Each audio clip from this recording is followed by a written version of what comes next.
வணக்கம் சகோ. நாம உண்மையிலேயே ஜனநாயக நாட்டுல தான் உயிர் வாழ்ந்துகிட்டு இருக்கோமா அப்படின்றது சந்தேகமாக இருக்கு.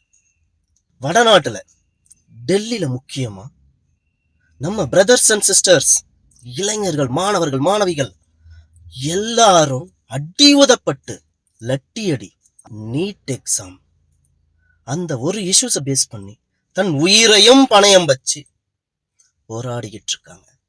ஆனா அந்த இளைஞர்கள், மாணவ மாணவிகளை லட்டி அடி அடிச்சுக்கிட்டு இருக்கீங்களே, இதுதான் உண்மையான இந்திய நாட்டின் ஜனநாயகமா?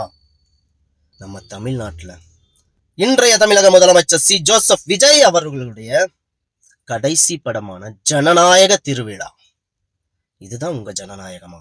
சொல்லுங்க சி ஜோசப் விஜய். அந்த நீட் எக்ஸாமுக்கான ஒரு இஷ்யூஸ் வருஷா வருஷம் நடந்துகிட்டே இருக்கு. அதை எதிர்த்து ஒரு குரல், அதை விடுங்க, நீங்க பொலிட்டிக்கலா யாரையும் பகைச்சிக்க வேண்டாங்க. அந்த மாணவ மாணவிகள், அந்த இளைஞர்களுக்காக அவர்களை சப்போர்ட் பண்ணி சாதகமாக ஒரே ஒரு குரல், உங்களுடைய ஒரு விரல் புரட்சி அத்தனையுமே உங்க சர்க்கார் படத்துல மட்டும்தானா?